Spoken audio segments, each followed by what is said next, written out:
Ji-hoon Jung was a man marked by death. The scar carved across his face wasn't just a wound, it was a warning. Every woman who looked at him saw the same thing. A monster dressed in expensive suits, ruling Seoul's underworld from a throne built on fear. No one touched him, no one stayed. Until the night a Jamaican nurse with steady hands and fearless eyes reached for the one thing everyone else avoided: his face. Before we dive into Ji-hoon and Brianna's story, hit that subscribe button and drop a comment telling me where you're watching from. I love seeing this community grow from all corners of the world. Ji-hoon Jung was a man used to silence, not the peaceful kind.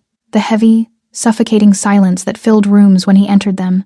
The kind that made his men straighten their spines and lower their eyes.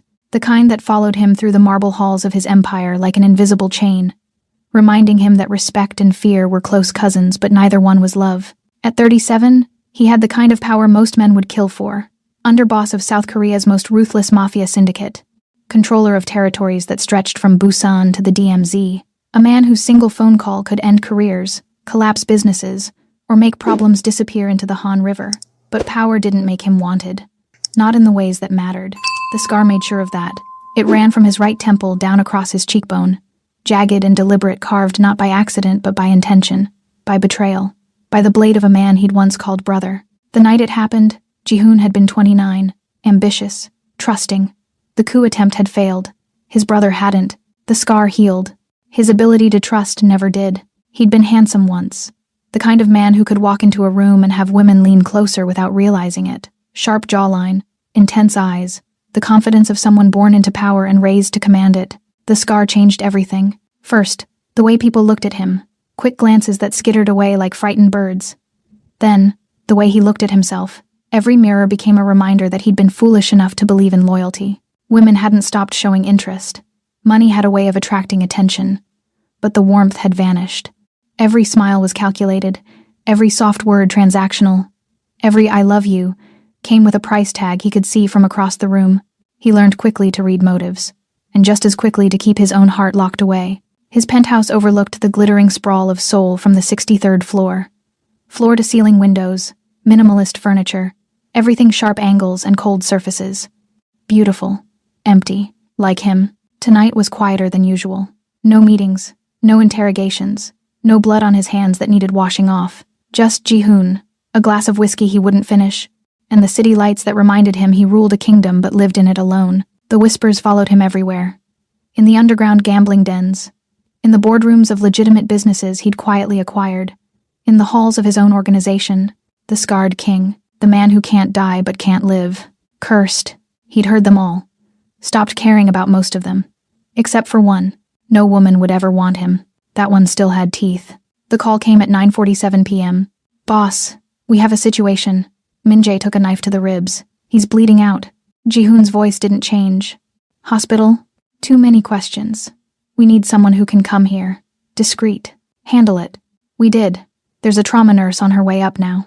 Ji-hoon set down his glass. He didn't like surprises, especially not in his home. By the time the private elevator opened, he was standing by the window, hands in his pockets. Expression neutral. He'd learned long ago that the best way to intimidate someone was to simply exist in their space without explanation. The doors slid open, and Brianna Campbell stepped into his world. She was stunning in a way that had nothing to do with trying.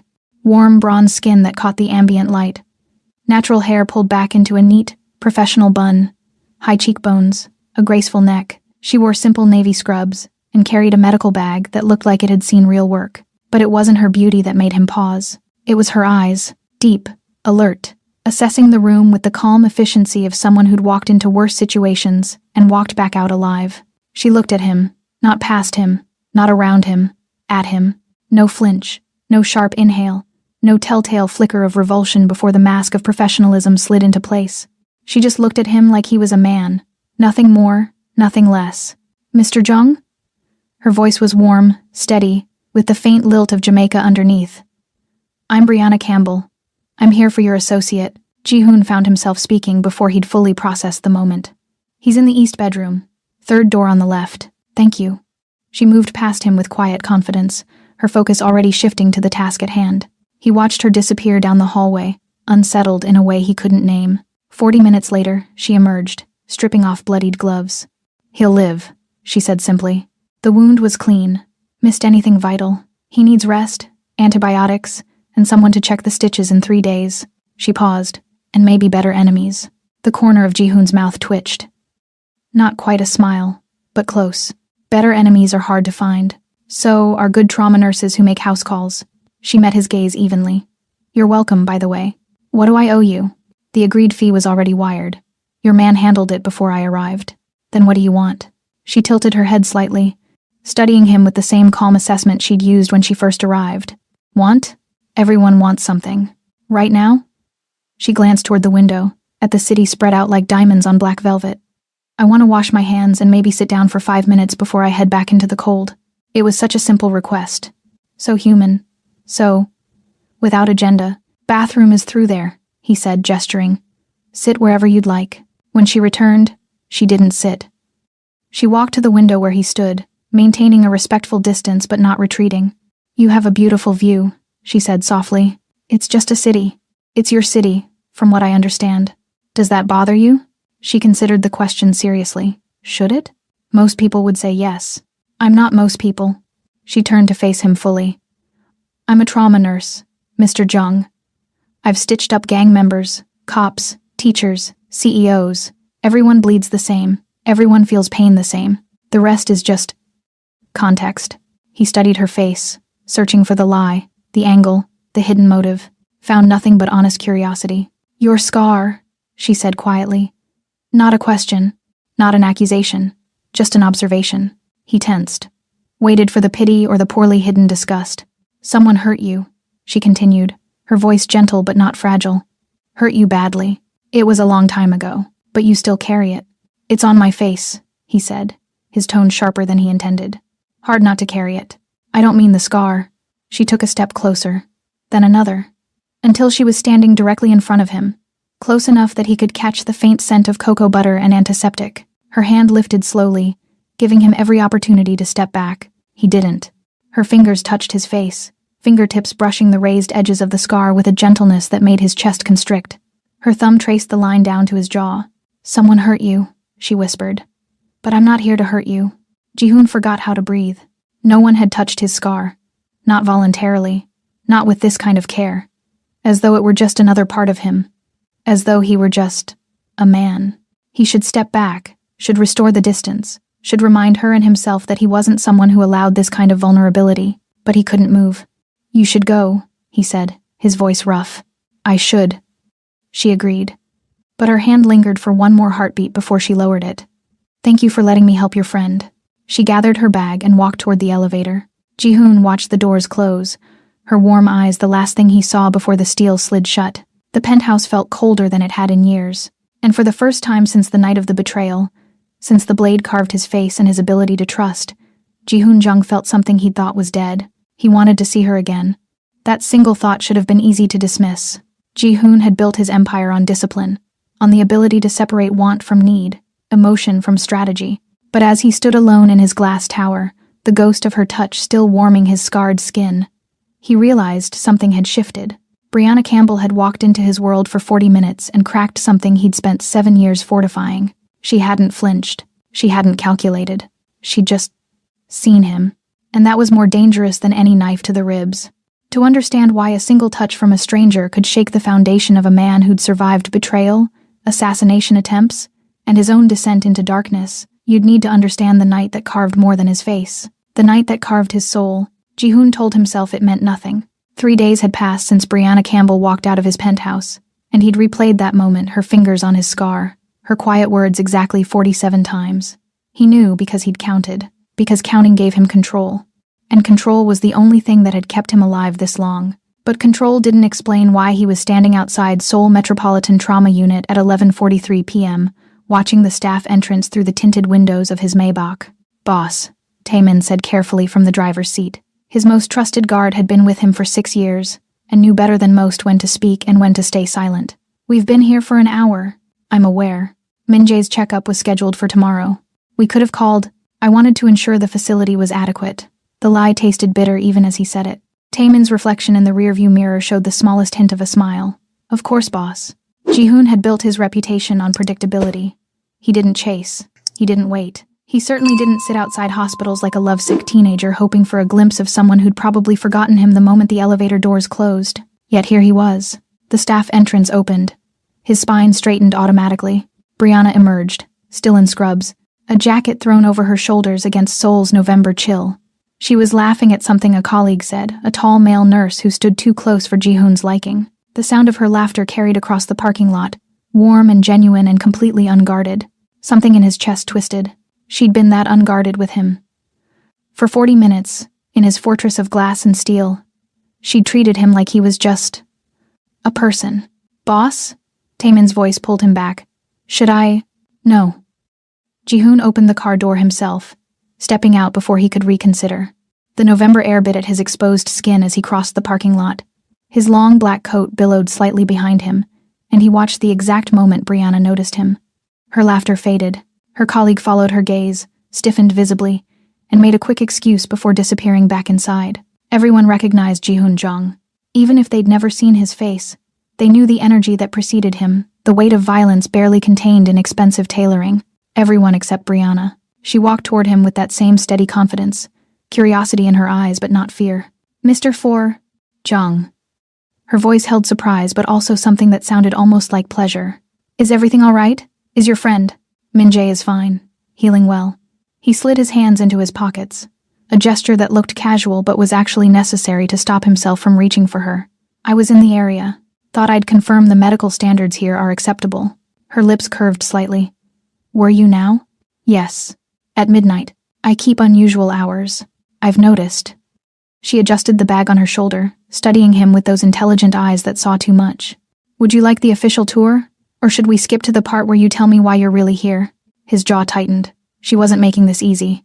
Then again, nothing about Brianna Campbell had been easy from the moment they met. I wanted to see you again, he said, the truth surprising him as much as her. The admission hung between them in the cold air, visible almost as their breath. Oh. Her expression softened. That's unexpectedly honest. I don't have time for games. Neither do I.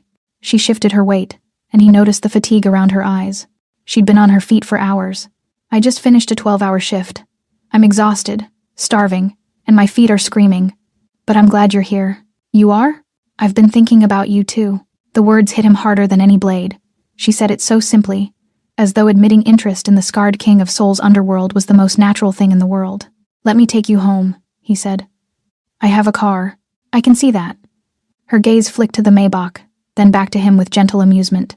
It's very subtle. I don't do subtle. No, you really don't. She smiled, but then shook her head. Thank you, but I can take the subway. It's only 3 stops. At midnight, alone. I'm a grown woman, Mr. Jung. I've been taking care of myself for a long time. I'm aware, but Seoul can be, he caught himself. I'd feel better knowing you arrived safely. She studied him for a long moment, and he forced himself not to look away despite the exposure of having his motivations examined so closely. Just a ride home, she said finally. Nothing more, he agreed. Taemin had already opened the back door by the time they reached the car. If his guard was surprised to see Ji-hoon with a woman, something that happened approximately never, he was professional enough not to show it. The interior of the Maybach was warm, luxurious. Brianna settled into the leather seats with a soft sigh that made his throat tight. Where to? Taemin asked. Brianna provided an address in Itaewon, a diverse neighborhood, one of the few places in Seoul where her presence wouldn't draw constant stares. The drive was quiet at first. Ji-hoon wasn't used to comfortable silence. His world was filled with tense negotiations, barely veiled threats, the constant hum of violence waiting to be unleashed. But this sitting beside Brianna as Seoul's light streaked past the windows felt different, peaceful, dangerous. Can I ask you something? Her voice was soft, careful. You can ask. I may not answer. Fair enough. She turned slightly to face him, one leg tucked under her in a gesture so casual it made his carefully constructed walls ache. Why do you really check on your people personally? Most men in your position would delegate. You know what I am? Not a question. I'm not blind. Or naive. She didn't sound judgmental. Just matter of fact. But that doesn't answer my question. He was silent for several blocks, watching the city he controlled pass by. Because I remember what it's like when no one comes. When you're bleeding and afraid and the people who are supposed to protect you are the ones who put the knife in. Her hand moved not toward his scar this time, but to rest gently on his forearm. The touch was brief, grounding. That's a good reason. It's a practical reason. It's a human reason, she corrected. There's a difference. The car slowed to a stop outside a modest apartment building. Not wealthy, but well-maintained. The kind of place where people actually lived rather than just existed. This is me, Brianna said, but she didn't immediately move to leave. Thank you for the ride. And for whatever this is. Whatever this is, he repeated, tasting the uncertainty in the words. She smiled, reaching for the door handle. Good night, Mr. Jung. Ji-hoon. The correction came automatically. Just Ji-hoon. Her smile widened. Good night, Ji-hoon. He watched her enter the building, waited until he saw a light flicker on in a third-floor window. Only then did he lean back against the seat, releasing a breath he hadn't realized he'd been holding. Back to the penthouse, boss? Taemin asked. Ji-hoon looked at his guard's questioning eyes in the rearview mirror, thought about the empty glass tower waiting for him, the cold spaces, the silence that had never bothered him before but now felt suffocating. No. He opened the door himself, stepping back out into the November night. I'll walk from here. Boss? Taemin's surprise was evident. It's 3 kilometers. I'm aware. Go home, Taemin. I'll see you tomorrow. But boss. Security protocols. Go home. Taemin hesitated, clearly torn between duty and the direct order. Finally, he nodded. Yes, boss. Be careful. Ji-hoon waited until the Maybach disappeared around the corner before he started walking, hands in his pockets, breath misting in the cold air, completely alone in a way he hadn't allowed himself to be in years. The streets of Seoul at midnight belonged to the desperate and the dangerous. He was both. But tonight, walking through the city he ruled from the shadows, he felt something else entirely. Vulnerable, hopeful, human. 3 kilometers gave him time to think. About the way Brianna's fingers had felt on his scar. About her laugh in the parking lot. About the fact that she'd thought about him, this scarred, violent man who lived in a world of darkness and hadn't run. Why can't I stay away from this woman? The question followed him through empty streets and past closed shops, past the underground gambling dens he owned, and the legitimate businesses that funneled money through his empire, past everything he'd built to prove he was worth something despite the scar. And by the time he reached his penthouse tower, standing at the base looking up at the glass monument to his isolation, he knew the answer. Because for the first time since that blade carved his face and destroyed his ability to trust, someone had touched him like he was worth touching. Someone had seen past the scar to the man underneath. And that was more dangerous than any enemy he'd ever faced. The injured soldier came into the trauma unit on a Tuesday, just after dawn. Brianna had been finishing her night shift, exhausted and ready to go home, when the doors burst open and 2 panicked civilians carried in a young man bleeding from his side. Gunshot, she assessed immediately, her professional mask sliding into place. Get me a trauma bay now. The next 40 minutes were a blur of blood, sterile instruments, and the delicate dance between life and death. The bullet had passed through cleanly lucky. The soldier was maybe 23, with terrified eyes and hands that wouldn't stop shaking even after the anesthesia. You're safe, Brianna told him as she sutured the wound. You're going to be fine. You don't understand, he whispered, his voice thick with pain and fear. I ran. I left. He'll kill me for leaving. Who will? Jung Dae-jung. The name came out like a curse. He's insane. Pure evil. I couldn't do what he asked. I couldn't. He broke off, tears streaming down his pale face. I just want to disappear. Brianna's hands never stopped moving. But something about the name triggered a memory. Jung. The same surname as Ji-hoon. Common enough in Korea, she told herself. Probably coincidence. Rest now, she said, finishing the last suture. You're safe here. But even as she said it, she wondered if it was true. 3 days later, Ji-hoon appeared at the hospital again. This time he didn't wait in the parking lot. He walked straight through the main entrance at 6 p.m., when Brianna's shift was ending, as though he owned the building. Heads turned. Whispers followed. Security stiffened but didn't approach. Everyone knew better than to question Ji-hoon Jung's presence anywhere in Seoul. Brianna saw him before he saw her. He stood by the information desk, perfectly still in another expensive dark suit, scanning the lobby with the patient intensity of a predator. Looking for her, her heart did something complicated in her chest. You're going to give someone a heart attack if you keep appearing like that, she said, approaching from his left. He turned, and the tension in his shoulders eased almost imperceptibly. You said you finish at 6. I did, 3 days ago. You remember. I remember everything you say. The admission was too honest, too revealing, but he didn't seem to regret it. People were staring. Brianna could feel the weight of their curiosity, their speculation. The scarred man and the foreign nurse. Tomorrow there would be whispers. Walk with me? She asked. He nodded.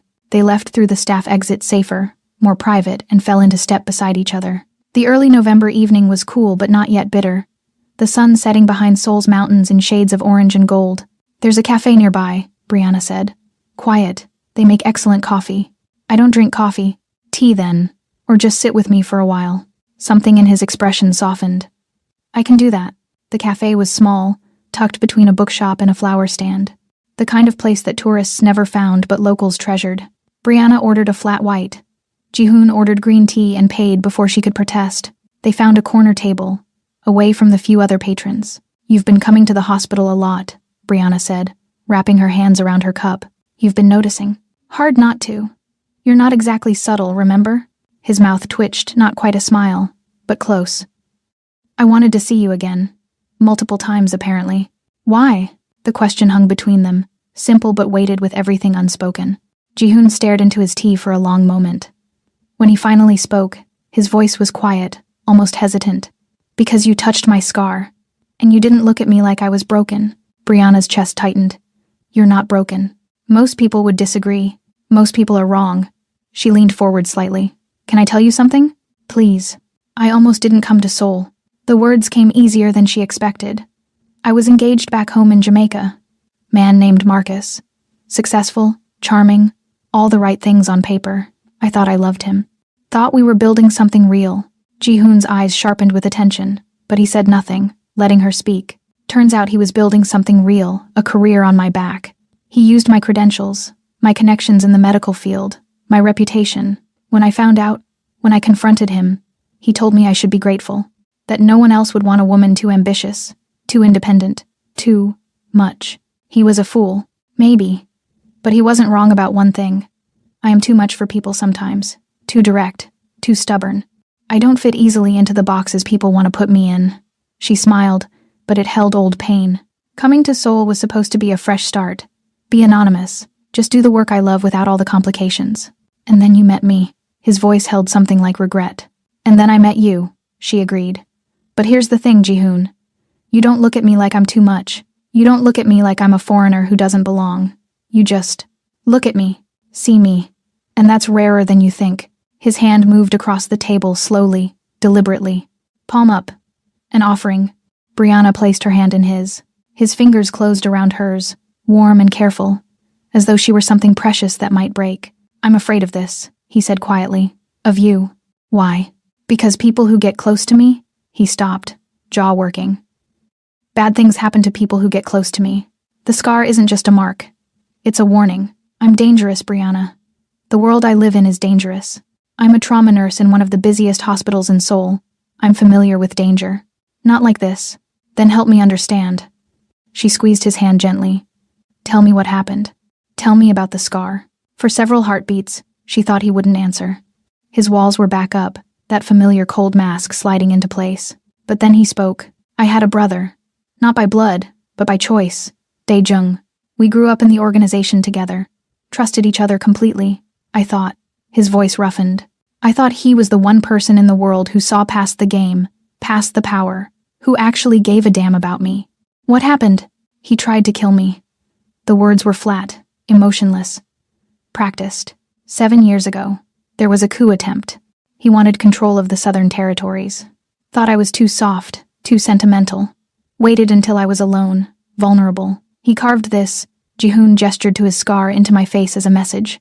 That I was marked, cursed, that anyone who followed me would end up dead." Brianna's throat went tight with fury and sorrow. "But you survived." "I survived." He didn't. She understood what he wasn't saying. That Ji-hoon had killed his closest friend. That the scar wasn't just a physical wound but the death of his ability to trust. "I'm sorry," she said. "I'm so sorry that happened to you. Don't pity me." "I'm not." She stood, moving around the small table to sit beside him instead of across from him, close enough that their shoulders touched. "I'm angry for you. Angry that someone you loved hurt you that way. Angry that you've had to carry this alone." His eyes met hers, vulnerable in a way she suspected few people ever saw.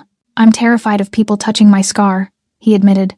"Terrified of what it means, of what they see when they look at it." Brianna lifted her hand slowly, giving him every chance to pull away. When he didn't, she cupped his scarred cheek, thumb tracing the line she'd touched that first night. "Someone hurt you," she said softly. "But I'm not here to hurt you. I'm here because I see you, Ji-hoon. Not the king, not the monster, just you.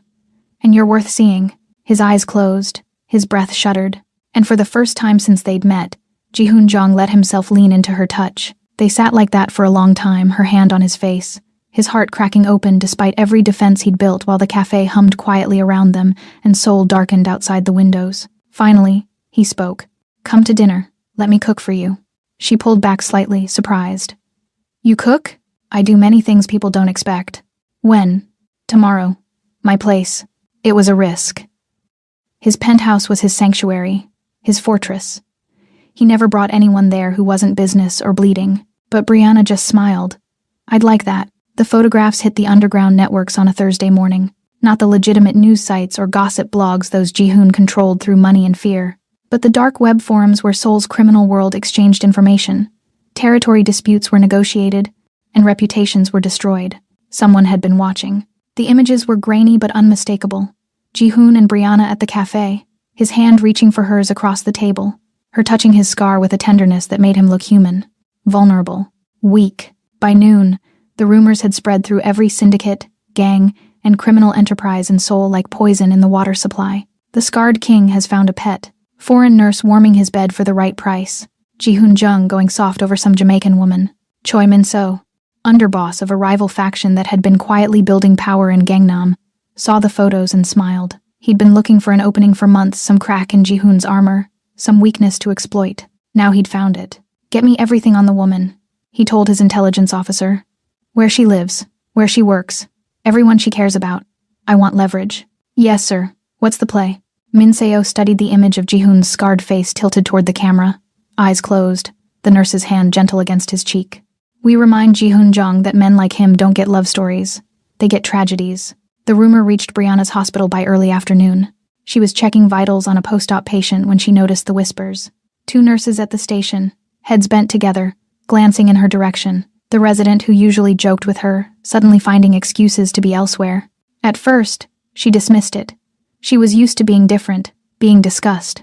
The foreign nurse was always going to be a topic of conversation in a hospital where she was one of the only black faces. But this felt different. Nurse Campbell? The head nurse, Mrs. Park, appeared at her elbow. Her expression was professionally neutral, but her eyes held something like concern. May I speak with you? Privately? They stepped into an empty consultation room. There are rumors, Mrs. Park said without preamble, about you and someone dangerous. Brianna's stomach tightened. I don't know what you're talking about. Please don't insult my intelligence. Ji-hoon Jong has been seen here multiple times. You left with him. There are people saying, she stopped, seeming to struggle with the words. They're saying unkind things, Nurse Campbell, about why a man like him would be interested in you. The implication hit like a physical blow. They think I'm with him for money, or that he's paying you for companionship. Mrs. Park's expression softened. I don't believe it, but I wanted you to hear it from me before it spreads further. Brianna's voice sounded hollow even to her own ears. I'm sorry. I know it's not fair. But these people, this world, it's dangerous to be connected to it. Maybe you should consider distance. Distance. As if what she felt could be managed through careful separation. Brianna finished her shift on autopilot. Professional, efficient, pretending she didn't notice the stares, the whispered conversations that stopped when she approached. Ji-hoon called her 3 times that day. She didn't answer. The rumor reached Ji-hoon's organization by evening. He was in a meeting with his finance officers when Taemin appeared in the doorway, his expression carefully blank, which meant something was very wrong. Boss, we have a situation. Ji-hoon dismissed the room with a gesture. When they were alone, Taemin placed a phone on the desk. The screen showed the cafe photos, along with dozens of forum posts. Ji-hoon read them all without expression. She's just another gold digger. Think she actually likes that scarred face? Please. How much do you think she's charging per night? The scarred king finally desperate enough to pay for affection. Each word was a blade finding the exact scars Dae-jung had left behind. Not the physical one. The deeper ones. The ones that whispered he was unlovable, unwanted, only valuable for his power and his money. Who leaked this? His voice was ice. We're tracking the source, but boss, there's more. Minseo's faction is involved. They're using this to prove I'm weak.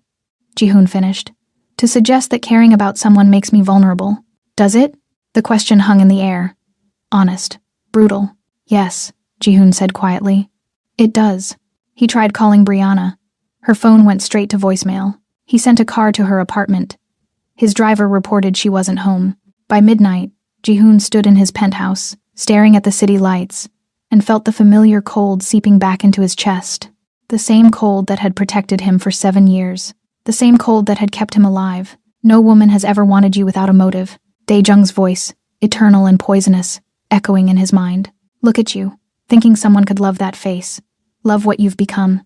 Ji-hoon's hand moved to his scar, tracing the line with fingers that had Brianna's touch still imprinted in their memory. Maybe everyone was right. Maybe this, whatever this was with Brianna, was just another transaction. Another woman smart enough to see the value in pretending to care. Eventually, the mask would slip. Eventually, she'd want something. Ask for something. Prove that the rumor spreaders were right all along. Better to end it now. Better to retreat into the cold before the warmth destroyed him. His phone buzzed. A text from Taemin. Choi Min-so's men spotted outside her hospital. Orders? Ji-hoon stared at the message for a long time. He could send protection, could surround her with guards and armor and all the weapons his empire could provide. Or he could do what he'd always done when things got complicated. Walk away, let the cold back in, survive alone. His fingers hovered over the screen. But instead of responding, he set the phone down and walked to the window. The city sprawled below him, glittering and indifferent. He'd built this empire to prove he was worth something despite the scar. But what was it worth if he was still just as alone? Brianna sat in her apartment that night, lights off, staring at her phone. 3 missed calls from Ji-hoon. 2 text messages. We need to talk. And later, are you safe? She should respond. Should tell him she was fine, just processing. Should explain that the rumors hurt not because she believed them, but because they revealed how the world would always see them, the scarred mafia boss and the woman who must have an agenda. But another part of her, the part that had survived Marcus's betrayal, that had rebuilt herself in a foreign country, that had learned to guard her own heart, whispered something else. If he believes the rumors, if he retreats without fighting for this, then maybe everyone was right. Maybe he didn't want love. Maybe he just wanted someone brave enough to touch his scar so he could pretend, for a little while, that he was worth touching. She set her phone face down on the coffee table. If he wants me in his life, she said aloud to her empty apartment, he'll come back. He'll fight for this. And if he didn't, then she'd have her answer. The city outside her window hummed with its usual nighttime symphony. Somewhere across Seoul, in a glass tower she could probably see if she looked hard enough, a man stood alone with his demons. And between them, the distance grew. My mom said nobody wants to watch a mafia boss find love. Let's prove her wrong. Subscribe. Share this with someone who loves a good romance. And comment love if you're Team Ji-hoon and Brianna. 3 days of silence felt like 3 years. Ji-hoon functioned on autopilot. Meetings happened. Decisions were made. His empire continued operating with its usual ruthless efficiency. But none of it registered. He was back inside the shell he'd built after Dae-jung's betrayal, cold, calculated, unreachable, safe, empty. You're going to wear a hole in that floor, Taemin observed on the 3rd night, watching Ji-hoon pace his penthouse office. Then I'll replace it. Or you could call her. She's made her position clear. Ji-hoon's voice was flat. She hasn't returned my calls. The message is received. Is it? Taemin moved to stand in his boss's path, forcing him to stop. Or are you doing what you always do, assuming the worst because it's easier than hoping for the best? Ji-hoon's expression went dangerous. Careful. I've been with you for 6 years, boss. I've seen you face down rival syndicates, survive assassination attempts, build an empire out of blood and fear. But I've never seen you terrified until now. I'm not. You're terrified, Taemin interrupted something he'd normally never dare. Because for the first time since the scar, someone looked at you like you were just a man.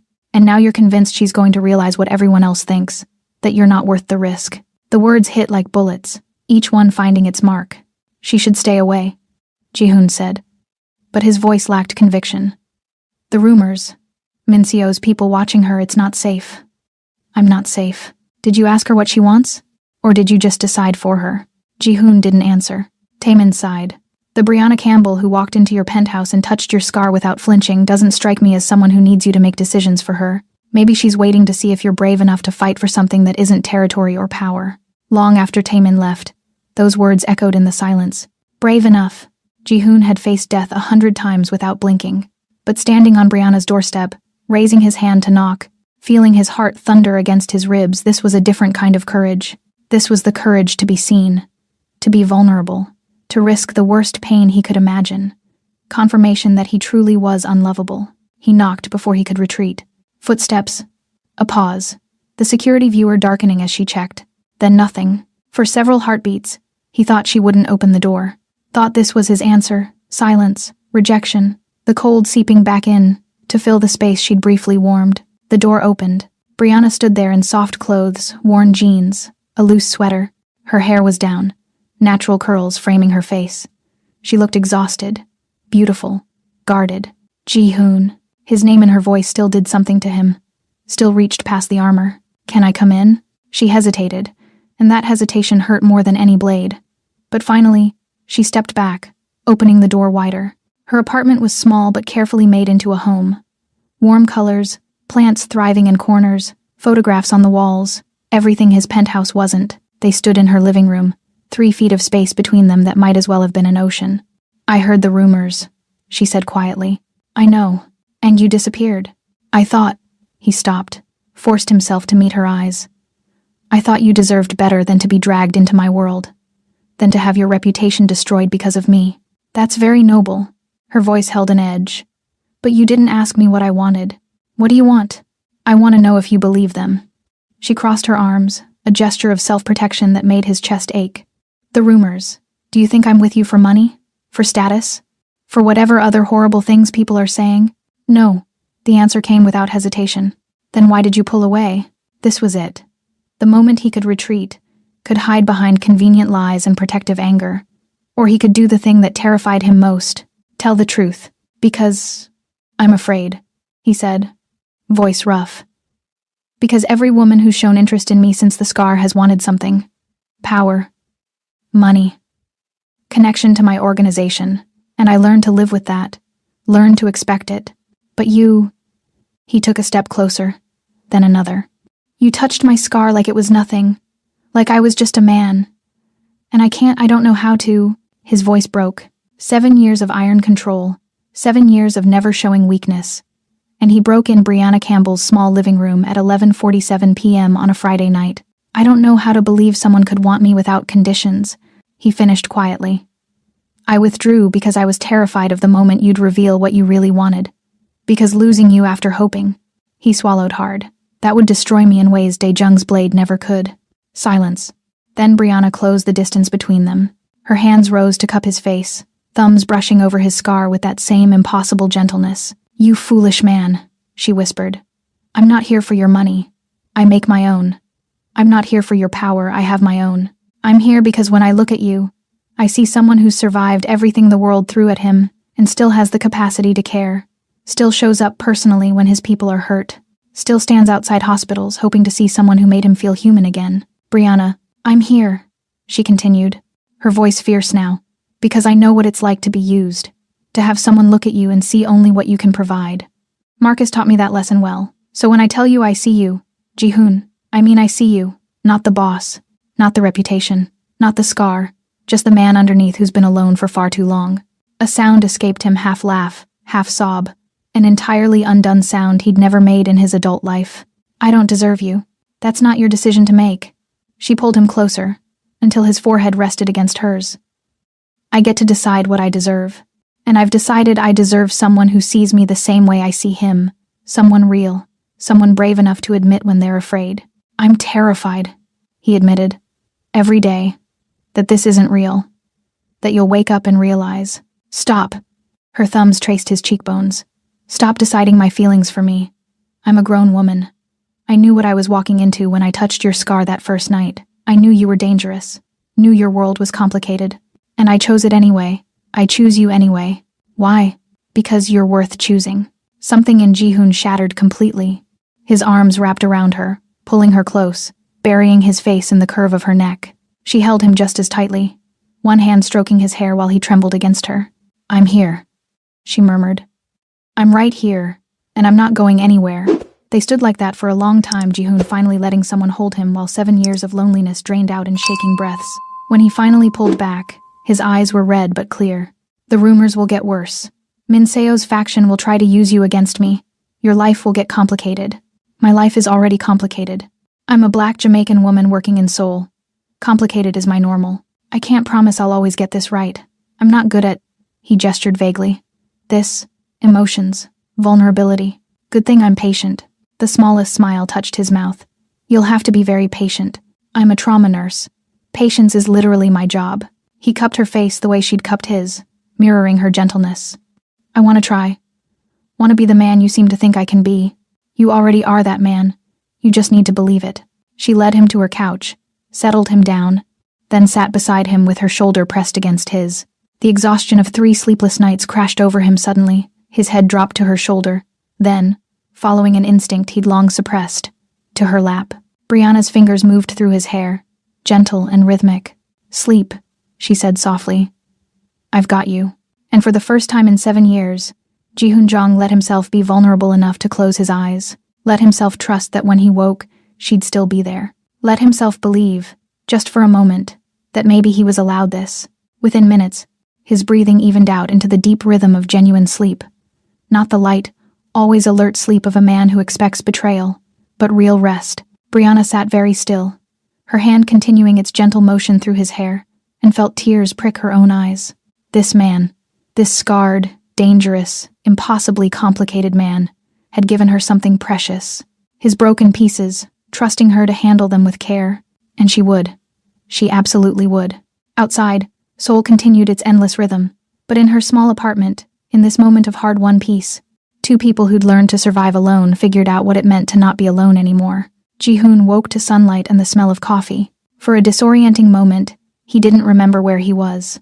The soft cushions beneath him weren't his expensive mattress.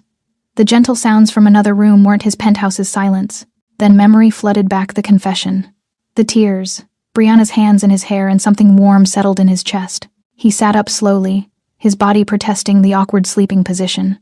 Through the open doorway, he could see Brianna in her small kitchen, still in her comfortable clothes, humming something soft while she moved around. Domestic, normal, everything his life had never been. Coffee? She called without turning around. Or are you still a tea purist? How did you know I was awake? I'm a nurse. I notice breathing patterns. She turned, offering him a mug.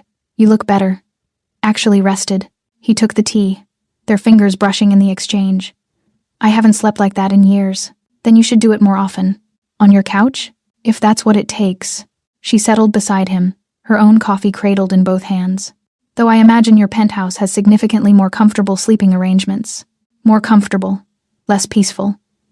He studied her face in the morning light. You didn't have to let me stay. I wanted to. Those 3 words, simple, honest, still felt like miracles to him. They sat in comfortable silence for a while, drinking their respective beverages. The morning light gentle through her windows. You told me about your scar, Brianna said eventually. About Dae-jung trying to kill you, but you didn't tell me everything. Ji-hoon tensed automatically. You don't have to, she continued quickly. Not if you're not ready. But I want you to know I'm here for all of it. The whole story. Not just the parts that are easy to share. He stared into his tea, watching the leaves swirl. Outside, Seoul was waking up, traffic increasing, voices rising, the city grinding back to life. We were 12 when we met, he said finally. Both of us brought into the organization young. Too young. Dae-jung's father was a lieutenant. Mine was an enforcer who died in a territory war when I was 8. The syndicate took me in because that's what they did. You took care of your own. Brianna listened without interruption, her presence steady. Dae-jung and I were inseparable. Brothers in every way that mattered. We learned together, fought together, rose through the ranks together. I trusted him more than anyone, more than my own reflection. His hand moved unconsciously to his scar. When we were both 29, there was a vote coming up.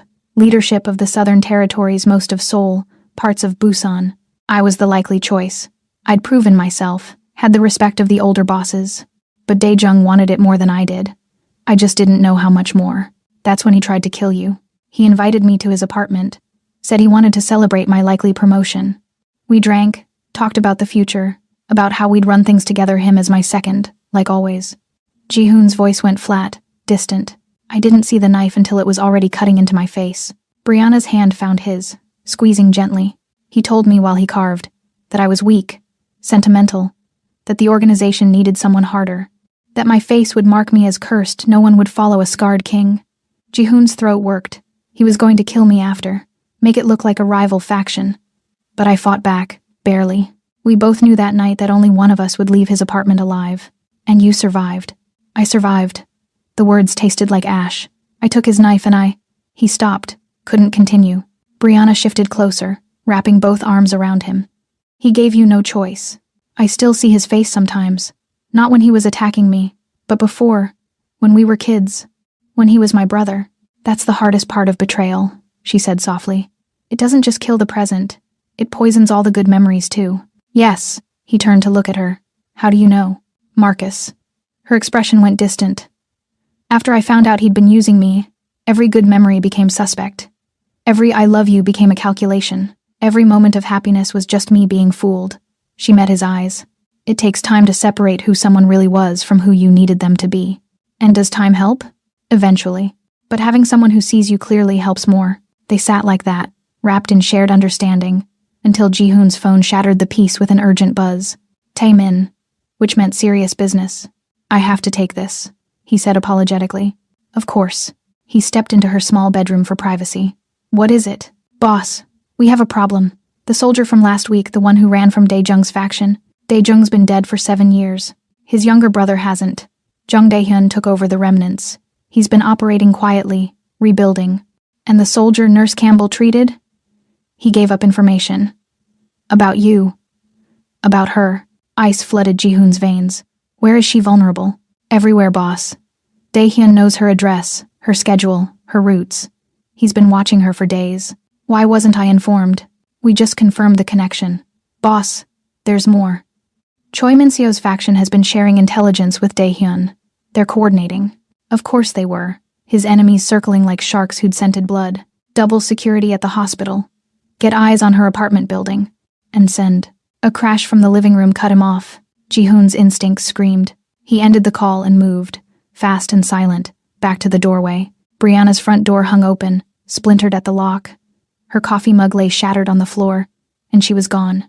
On her small dining table, weighted down by her keys, a note. She's alive. For now.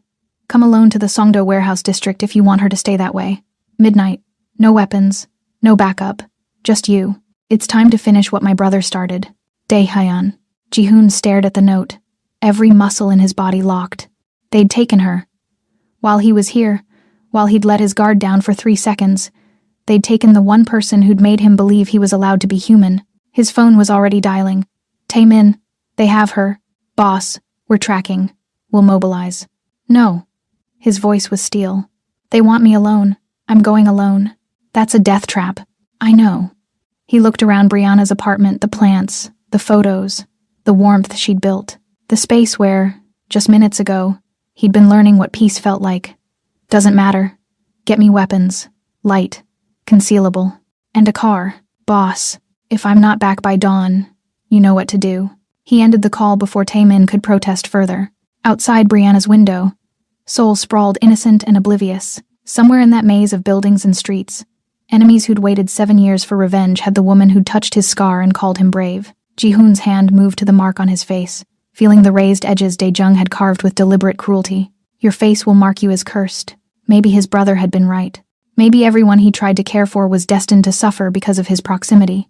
Or maybe, just maybe, he could save her, even if it cost him everything. The Songdo warehouse district was a graveyard of failed businesses and abandoned dreams. Rusted shipping containers stacked like children's blocks. Gutted buildings with broken windows. The smell of salt water from the nearby harbor mixing with decay. Perfect place for violence. Ji-hoon arrived at 11:45 p.m. alone, as instructed. Wearing dark clothes, 2 small knives hidden against his spine, not exactly unarmed, but the least weaponry he'd carried into a fight since he was 17. The warehouse Dae-hyun had specified loomed ahead, illuminated by a single flickering light. I'm here, he called out, voice echoing. Let her go. Laughter from the shadows. Then Dae-hyun emerged younger than Ji-hoon by 5 years, with the same sharp features as his dead brother but meaner around the eyes. The scarred king finally learned humility. Behind Dae-hyun, 4 men dragged Brianna forward. She was bound to a chair, tape across her mouth, but her eyes blazed with fury rather than fear. She'd been fighting, her scrubs were torn, and one of her captors sported a fresh black eye. That's my woman, Ji-hoon thought with fierce pride despite the terror. Let her go, he repeated. This is between us. No. Dae-hyun circled closer. This is about what you took from me. You killed my brother, the only family I had. And you took his territory, his reputation, his legacy. You scarred him in more ways than he scarred you. He tried to kill me first. He was right to. You were weak then. You're weak now. Daehyun gestured to Brianna, caring about a nurse, a foreign woman. Have you forgotten what we are? We don't get love stories. We get survival stories. Maybe I'm tired of just surviving. Then you'll die soft. Daehyun pulled a knife the same style his brother had used. I'm going to carve her face the way Daejung carved yours. Then I'm going to kill you. And the last thing you'll see is her blood on my hands. Jihoon's world narrowed to one simple truth. He would not let that happen. I'll make you a deal, he said, keeping his voice calm. Let her go unharmed, and I'll give you what you want, a fair fight, just you and me. No weapons, hand to hand. You win, you take everything, my territories, my reputation, my life. And if you win, she walks out of here untouched. And you disappear, leave Seoul. I'll even let you live. Daehyun studied him, suspicion and interest warring. Why would the scarred king fight fair? Because I'm choosing who I want to be. Jihoon met Brianna's eyes across the distance. Even bound and gagged, she was trying to shake her head, trying to tell him not to do this. Not the monster everyone made me, the man she believes I can be. For a long moment, the warehouse held its breath. Then Daehyun smiled. Cut her loose. This I want to see. His men hesitated, but obeyed. Brianna ripped the tape from her mouth the moment her hands were free. Jihoon, don't. Get behind the containers, he told her. No matter what happens, stay hidden. I'm not leaving you, Brianna. He looked at her fully, letting her see everything he felt. Please, I can't fight if I'm worried about you. Hide. Trust me. She understood what he wasn't saying. If this goes wrong, run. One of Daehyun's men shoved her toward the stacked containers. She stumbled but caught herself, shooting Jihoon. One last look, fierce and terrified and believing before disappearing into the shadows. Touching, Daehyun said. Then he lunged. The fight was brutal from the first exchange. Daehyun was younger, faster, hungry for revenge. But Jihoon had something his opponent lacked. A reason to survive beyond hatred. They crashed through the warehouse, fists connecting with flesh, bodies slamming into concrete. Jihoon's training kept him defensive at first, blocking, evading, wearing Daehyun down. But defense wasn't enough. Daehyun landed a vicious hook to Jihoon's ribs. Another to his jaw. Jihoon tasted blood, felt his vision blur. You're nothing without your guns and your men, Daehyun screamed. Just a scarred monster pretending to be human. Jihoon grabbed him mid-charge, using Daehyun's momentum to throw him into a support beam. The crack of impact echoed. Daehyun went down hard. Jihoon could have ended it there. Should have ended it. His body screamed to finish this threat permanently, but he hesitated. Because somewhere behind the containers, Brianna was watching. The woman who'd touched his scar and called him brave. Who'd told him he got to choose who he wanted to be. Daehyun saw the hesitation. Saw it and exploited it. He grabbed a piece of rebar from the rubble and swung. The metal caught Jihoon across the temple. Stars exploded. He went down, blood pouring into his eyes, not from his scar this time, but from a new wound. Daehyun stood over him. Rebar raised for a killing blow. Any last words, scarred king? Yes. Brianna's voice rang out clear. Duck. Jihoon dropped flat. A shipping pallet swung through the space his head had occupied, wielded by Brianna with all her strength. It connected with Daehyun's skull with a sickening thud. He dropped like a stone. For several heartbeats, silence. Then Brianna was beside Jihoon, her hands on his face, checking his pupils, assessing the head wound with professional efficiency even as tears streamed down her cheeks. You absolute fool, she choked out. You ridiculous, brave fool. You were supposed to hide. I'm a trauma nurse, not a coward. She helped him sit up, tearing fabric from her scrubs to press against his head wound. And you were about to die. Daehyun groaned, starting to stir. Jihoon reached for one of his hidden knives. It would be so easy, so justified. This man had kidnapped Brianna, tried to kill him, wanted to carve her face. Brianna's hand covered his, stopping him. You're not the monster they want you to be, she said softly. Remember? Their eyes met. In hers, he saw it clearly. The choice. The crossroads. Kill Daehyun and prove that violence was all he'd ever be. Or let him live and prove that maybe, just maybe, he could break the cycle. Jihoon's hand opened. The knife clattered to the concrete. Call the police, he said. Anonymous tip. Let the system handle him. Brianna's smile, exhausted, proud, beautiful, made the choice worth it. By the time Daehyun's men recovered enough to react, Jihoon and Brianna were already gone. By the time police arrived at the warehouse, they found only an unconscious would-be kingpin and enough evidence to put him away for years. And somewhere across the harbor, in the back of Taemin's car, Ji-hoon sat with Brianna tucked against his side, his head bandaged, his body aching, but whole. "You came for me," she said softly. "Always will. Even though I ignored your calls for 3 days? Even then." He tilted her face up, careful of his injuries. "I'm sorry I pulled away. Sorry I let fear make my choices. You came back. That's what matters. I'll keep coming back." He pressed his forehead to hers gently, because of the head wound, but firmly enough to mean it. "For as long as you'll have me, that might be a very long time." "Good." They sat in silence as Seoul blurred past the windows, two people who'd survived separate hells finding unexpected grace in each other's arms. And for the first time in 7 years, Ji-hoon Jung felt something beyond survival. He felt alive. The penthouse rooftop had been off limits for years. Ji-hoon rarely came up here. It was too exposed, too open, too reminiscent of the vulnerability he'd spent most of his adult life avoiding. But tonight, 3 days after the warehouse, his body still decorated with fading bruises, he found himself drawn to the edge. Below, Seoul glittered, endless lights, endless lives intersecting in ways both beautiful and brutal. The rooftop door opened quietly. He didn't turn. He knew her footsteps by now, steady, purposeful, carrying the weight of someone who walked toward things rather than away from them. "Your security team almost didn't let me up," Brianna said, coming to stand beside him at the railing. "Apparently rooftops are high-risk locations." "They are, but you're here anyway. Needed air. Needed..." He stopped, not sure how to finish. "Needed to feel something besides walls?" she offered gently.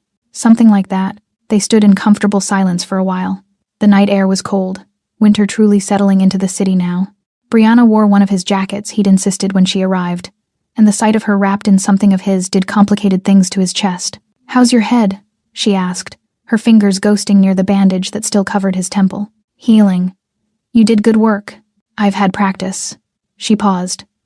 "The police arrested 6 of Daehyun's top people. The investigation is exposing connections to other crimes. He'll be locked up for decades, minimum." "Good. And Choi Min-seo's faction is scrambling. Turns out when you let someone live and call the police instead of starting a war, it makes you look stronger, not weaker. Your reputation. I don't care about my reputation." He turned to face her fully. "Not anymore. Or rather, I care about what one person thinks of it more than what the whole city thinks. Ji-hoon, I need to say something." He took a breath, and for once didn't try to control the tremor in it. "What happened at the warehouse, what you did. I hit a man with a pallet. Not exactly heroic. You saved my life. You came for me first. You walked into a death trap alone because you couldn't bear the thought of me being hurt." She moved closer, until they were nearly touching. "I'd say we're even. We're not, though." His hands rose to frame her face, thumbs brushing her cheekbones the way hers had brushed his scar. "For 7 years I've believed I was cursed, that the scar marked me as someone who doesn't get to have this. Have someone. Have love." Her breath caught. "Every relationship before was transactional. Every touch calculated. I learned to live with that. Learned to accept that maybe that's all I deserved." His voice roughened. "And then you walked into my penthouse, looked me in the eye, and touched the thing I hated most about myself like it was nothing. Like I was worth touching despite it. Because you are..." "Let me finish," he said gently. "Please. I need to say this before I lose my nerve." She nodded, her eyes already bright with unshed tears. "I thought you'd eventually see what everyone else saw. The monster, the scar, the curse. I waited for you to ask for money, or favors, or something that would prove this was just another transaction." His thumbs continued their gentle motion. "But you never did. You just kept seeing me, kept touching me without fear, kept believing I was someone worth believing in." "You are. And I'm terrified," he admitted, the words breaking free at last. "I'm terrified because I love you, Brianna. And love is the one thing I swore I'd never let myself feel again." The tears spilled over now, tracking down her cheeks. "I love you," he repeated, tasting the words, finding them less frightening the second time. "And I don't know how to do this. Don't know how to be someone's whatever this is. But I want to try. Want to be the man you keep insisting I can be. Even though I have no idea if I actually can." "Ji-hoon, I love you," he said a third time, because apparently 7 years of locked-away emotion needed repetition to fully release. "And I need you to know that, even if you can't." She kissed him, cut off his spiral of words with lips that tasted like salt from tears and something sweeter he couldn't name. Her hands moved into his hair, careful of his head wound, and pulled him closer. Ji-hoon froze for half a heartbeat, then surrendered completely. His arms wrapped around her waist, lifting her slightly, angle deepening until they were pressed together and the cold soul night didn't exist anymore. Just her warmth, her certainty, her acceptance. When they finally broke apart, both breathing hard, she was smiling through tears. "You absolute fool," she whispered. "Did you really think I needed a speech to know?" "I what?" "I love you too." She cupped his scarred cheek. "I've loved you since that night in the cafe when you told me about Daejung. Maybe before. I don't know exactly when it happened. Just that one day I realized I'd walk through fire for you. You walked into a mafia warehouse for me. Same thing." He laughed, a real, genuine sound that felt rusty from disuse. "You're insane," says the man who went unarmed into a death trap. Fair point. They stood like that, wrapped around each other, while Seoul hummed far below. "I don't know what this looks like," Ji-hoon admitted after a while. "My life, my world, it's complicated. I'm not scared of complicated. You should be, but I'm not." She pulled back enough to meet his eyes. "Look, I'm not naive. I know loving you means dealing with danger, with enemies, with a world most people never see. But here's the thing. I'd rather have a complicated, dangerous life with you than a safe, empty one without you." "You mean that?" "I do." She brushed her thumb over his scar one more time. "This isn't the end of your story, Ji-hoon. It's your beginning. And I want to be part of that beginning." Something in him broke open completely. He'd cried before alone, in darkness, where no one could see. But this was different. These tears came in Brianna's arms, under open sky, witnessed and accepted. She held him while he shook, held him while 7 years of walls crumbled, held him through the terror and the release and the impossible, fragile hope that maybe he really was allowed this. "I've got you," she murmured, the same words she'd said when he fell asleep on her lap. "I've got you, and I'm not letting go." When the storm passed, when he could breathe again, he lifted his head to find her still there, still looking at him with that steady acceptance. "Your scar isn't your curse," she said softly. "It's your survival. It's proof you're strong enough to endure betrayal and still believe in trust. Strong enough to be carved open and still allow someone to touch you gently. Brianna, it's not your end, Ji-hoon. It's your beginning. And I'm grateful for it, because without it, you might not have let me see the man underneath." He kissed her again, slower this time, deliberate and tender, pouring 7 years of loneliness into connection, 7 years of doubt into certainty. When they finally pulled apart, Seoul was still there, still glittering, still dangerous and beautiful and complicated. But for the first time in 7 years, Ji-hoon Jung looked at his city and felt like he belonged to something beyond survival. He belonged to her, and she belonged to him. "Stay," he said. "Tonight. Every night you're willing." "I'm willing," she replied. "For as many nights as you'll have me. That might be a very long time." She smiled, the same words he'd said to her days ago. Good. 6 months changed everything. Not the external things. Ji-hoon still controlled his territories, still held power, still moved through Seoul's underworld with the authority of someone who'd earned his position through blood and survival. But the internal landscape had shifted entirely. "Boss, the Gangnam faction is requesting a meeting," Taemin said, reviewing the schedule in Ji-hoon's office. "They want to discuss the port territories. Schedule it, but make it clear. Negotiations, not threats." Taemin raised an eyebrow. 6 months ago, Ji-hoon's approach would have been more direct, more violent. The old Ji-hoon would have just taken the territories. The old Ji-hoon was exhausting. Ji-hoon signed the last document, setting down his pen. "And inefficient. Turns out you can accomplish more through strategic negotiation than through constant warfare. Brianna's influence, I assume. Everything is Brianna's influence now." Taemin smiled. In 6 months, he'd watched his boss transform from the scarred king into something more dangerous. A man with something to lose, and the wisdom to protect it carefully. The organization had noticed the change, too. Some of the old guard grumbled that Ji-hoon had gone soft. But the younger members, the ones tired of endless violence and constant paranoia, saw something different. They saw strength through strategy instead of fear. They saw a leader who valued loyalty over blind obedience. They saw a man who'd survived betrayal and chose mercy over vengeance, and somehow that made him more powerful, not less. "Anything else?"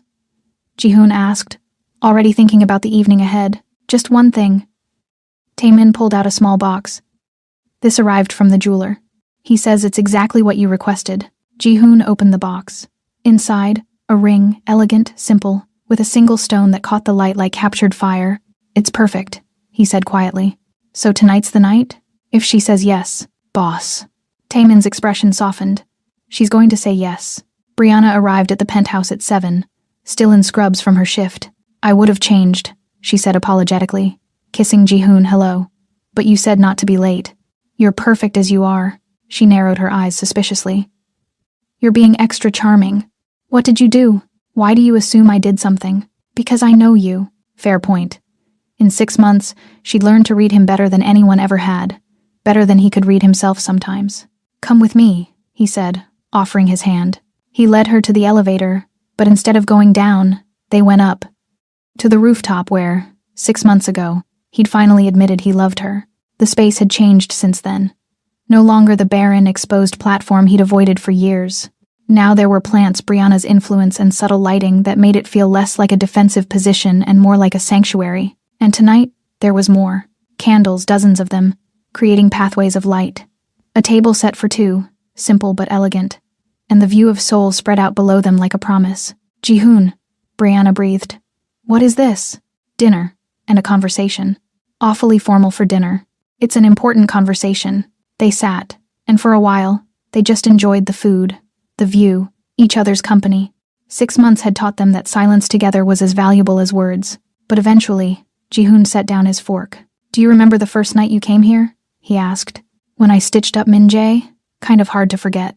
Do you remember what you said to me? She thought back. I said a lot of things. You said, someone hurt you. But I'm not here to hurt you. His hand moved unconsciously to his scar. That was the moment everything changed for me. Ji-hoon, for 7 years, I believed this.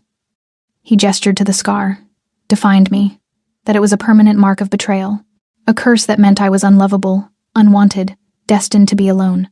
And I'd made peace with that, or I thought I had. He stood, moving to where she sat, and knelt beside her chair. Brianna's breath caught. Then you touched it, touched me, like I was just a man instead of a monster. And you kept doing it, kept seeing past the scar to who I was underneath, kept believing I could be better than my worst moments. Because you can, she said, her voice thick. Because you are. You saved me, he said simply. Not just at the warehouse. Every day. Every moment you choose to stay, despite the complications, despite the danger, despite everything my world throws at you. You saved me from the cold I'd learned to live in. Tears were streaming down her face now. I don't have a lot of experience with this, he continued, pulling the small box from his pocket. With love, with trust, with believing I'm allowed to have something good. But I know I want to spend the rest of my life learning. With you. If you'll have me. He opened the box. Brianna Campbell, will you marry me? For a heartbeat. She was silent. Then she was out of her chair, pulling him up, her hands framing his face, both palms covering the scar and the unmarked side equally. Yes, she said. Yes, yes, yes. He slipped the ring onto her finger with hands that trembled slightly, then pulled her close, burying his face in her hair, breathing in her warmth and certainty. You're sure? He murmured. Because my life is my life now, she finished. We come as a package deal. Your scars and mine, your complications and mine, your future and mine. They stood like that for a long time, wrapped around each other, while Seoul glittered below and the candles flickered in the night breeze. The scar used to be all I saw in the mirror, Ji-hoon said eventually. Every time I looked at my reflection, that's what I focused on. The mark of betrayal. The proof I was cursed. And now I see the face you touch with love. The face you chose despite, or maybe because of everything it's been through. He pulled back to look at her. You changed what the scar means. Changed what I mean. Brianna's thumbs traced the line one more time. It's not a curse, Ji-hoon. It never was. It's just proof you survived. That you're strong enough to carry your history and still build a future. Build a future with you, he corrected. Yes. She smiled through tears. With me. They stood at the railing, looking out over the city. The same view from his glass penthouse windows below, but somehow different from up here. Less isolating, more possibility. I used to think power was all I'd ever have, Ji-hoon said quietly. That respect through fear was enough. That being alone was safer than risking connection. And now I know there's a different kind of power. The kind that comes from trusting someone completely. From being vulnerable and surviving it. From choosing love even when it's terrifying. You're not alone anymore, Brianna said. Neither of us is. No. He turned her to face him fully, his hands on her waist, hers linked behind his neck. We're not. The kiss was slow, deep, full of promise. 6 months of building trust. 6 months of learning each other's wounds and healing together. 6 months of proving that maybe, just maybe, two people who'd been broken in different ways could build something whole. When they finally broke apart, The candles had burned lower, but the city lights were as bright as ever. "Come on," Brianna said, tugging him toward the rooftop door. "Let's go inside. I want to call my mother and tell her I'm engaged to a Korean mafia boss. She's going to lose her mind." Ji-hoon laughed, a real, full sound that came easier now. "Will she approve?" "Eventually, after she's done lecturing me about sensible life choices," Brianna grinned. "But she'll love you. Everyone who actually knows you loves you. Not everyone.